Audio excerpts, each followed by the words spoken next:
we spent the last lecture talking about extension complexity and giving this result by Yanakakis, which characterizes the extension complexity of any polytope by the non-negative rank. The next series of lectures in this sequence on extended formulations is going to be building up machinery and then using it, building up machinery for how we can lower bound this extension complexity. And the key new idea that we're going to introduce is something called communication complexity. That's what I want to talk about now. So here is the basic problem. So we have a function f that maps from x, y to 0, 1. And x and y are going to be discrete, or they're going to be finite sets. And so that means, so x and y are finite, which means that I can encode the output of this function f with a matrix. So we can encode the function f using a x by y size matrix. For example, we could just call this m of f, which is going to be a 0, 1 matrix. So this is a 0, 1 matrix just because the output of f is either 0 or 1. So informally, this is the informal goal or question, main question of communication complexity is the following. We have two players, A and B, called Alice and Bob. Alice has X, and Bob has Y, and we want to evaluate the function f of xy with minimum bits exchanged. Obviously, if Alice just transmits x to Bob, computation is not a question here. We're not worried about computation. We're not worried about storage in this formulation. I have two separated players, and I want to know, I'm talking about communication between them. So at maximum, Bob could send y to Alice, and Alice could send x to Bob, and they evaluate. So with minimum communication. I call this, I said this is informal because there's many, this is just an informal statement. We need to do more to specify exactly what is the protocol for communication, what are the rules of the game, when do we declare success? Do both Alice and Bob have to have the value of f? Is it enough if one has them, etc.? So there's many variations. Many variations of this. So, for example, we could have one-way communication complexity, two-way communication complexity, etc. And communication complexity is something that has also been used in diverse areas. I'll just write etc. We're going to talk about something called non-deterministic communication complexity, which I'll explain next. But it's used in many places elsewhere. So one other example is in sketching.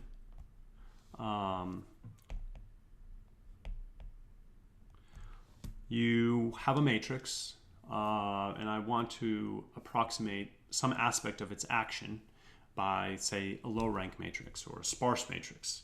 So replacing a matrix with its low-rank version or a sparse version is called sketching. And for example, looking at work by Clarkson and Woodruff and others, shows how the ideas of communication complexity can be used to find lower bounds. So communication complexity is useful suite of tools, and very often used to find lower bounds. This is how we're gonna use it. Okay, so let me explain more precisely what exactly version of communication complexity we're going to use. We're going to use something called non-deterministic communication complexity, and the non-deterministic you can think about as the same idea as non-deterministic when we're talking about the class NP. So let me explain how this works. So the protocol goes as follows. So first of all, again, computation is no issue. Alice and Bob, they get to see the function f.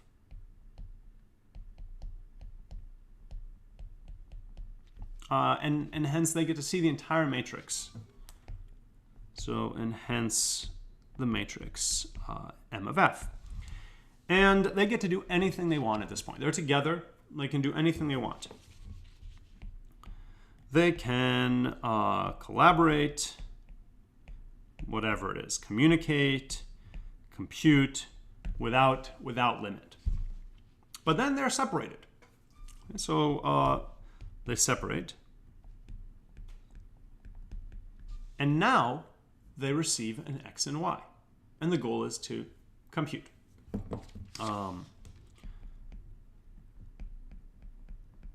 They receive x and y respectively, meaning Alice gets x, Bob gets y. And now comes the non-deterministic part. They don't actually need to communicate anything. The question is, similarly to how NP is a class of problems where there's a polynomial proof of membership. Here, we ask, is there a polynomial, or is there the communication complexity is basically the size of the hint that they need from some all-powerful person who gets to see f and gets to see x and y to allow them to compute f. So is there some short hint that they can be given by someone who's omniscient to help each of them respectively compute f of x, y. So in particular, someone called a third party that sometimes in the literature is called a prover sees x and y and therefore can compute f of x, y, and sends to both the same hint, or sometimes this hint is called a proof. And this is going to be and this prover has also collaborated with Alice and Bob, so obviously they know what they're talking about. And because we're measuring the complexity, the communication complexity, the number of bits, then there can only be a finite number of hints or proofs. So the prover sends a proof I, which is from a pre-agreed upon list, and T is finite. And based on this hint, Bob and Alice either accept or reject the proof. And we say that this procedure succeeds. So this succeeds if there exists a mutually acceptable proof whenever f of xy equals 1,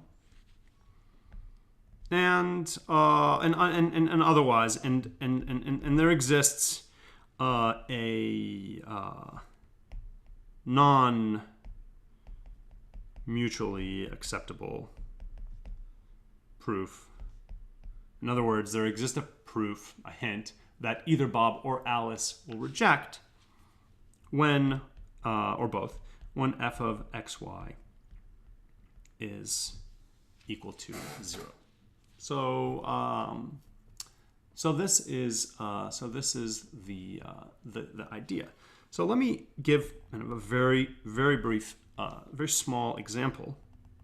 So suppose this is our matrix of zeros and ones. So this is MF. What do I write? M of F.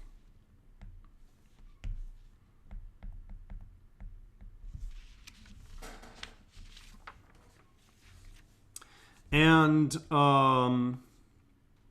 let's suppose that it has some special structure. So basically, let's suppose that it has zeros and all the ones are located in some number of blocks.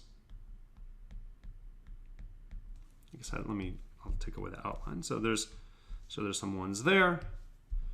There are some ones here. There is a one there.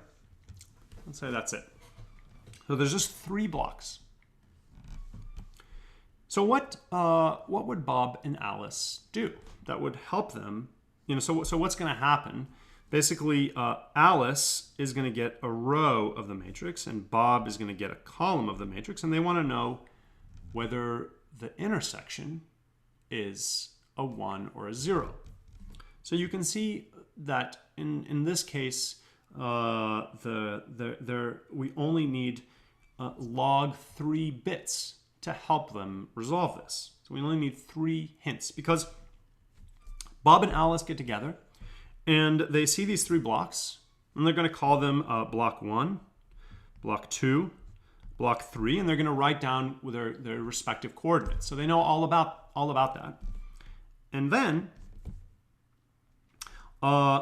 what happens? So suppose indeed that this is the row that Alice gets, and let's suppose that this is the column that Bob gets. So actually so suppose that this is the piece, the location ij that we're trying to evaluate. Well, you can see that the hint here doesn't have to be, Alice doesn't need to tell Bob, or rather the prover doesn't have to, the prover could always write down I and j, right? But that would be too much. You see, all the prover needs to do is just say box 2. And then what does Alice do? Alice sees the hint box 2 and says, is my index one of the indices, one of these indices? And the answer is yes.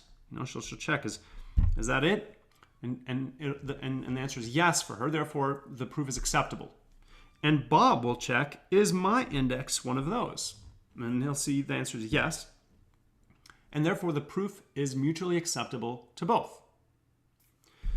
Now, let's suppose that, just to give another example, that Alice gets this row and Bob gets this column. So this is now the element in question, which is a 0. So let me use the same notation, just a little highlighted dot.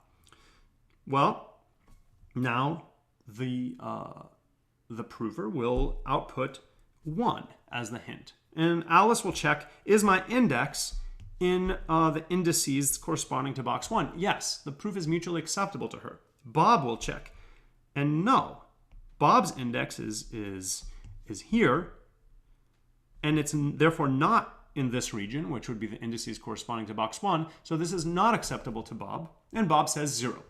And therefore we see that we succeed because they have not both accepted this proof. So in this simple example, we see that if M of F has just 3 boxes of all ones, these 3 rectangles of all ones, then independently of the size of M, however many rows and columns it has, that actually doesn't matter. The communication, the non-deterministic communication complexity, as defined here, is is going to be just log 3.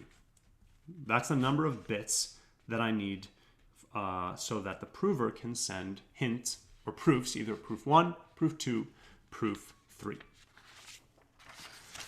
So this is the idea behind non-deterministic communication complexity. And in the next lecture, we are going to link this with extension complexity and the slack matrix. We are going to pick that up then.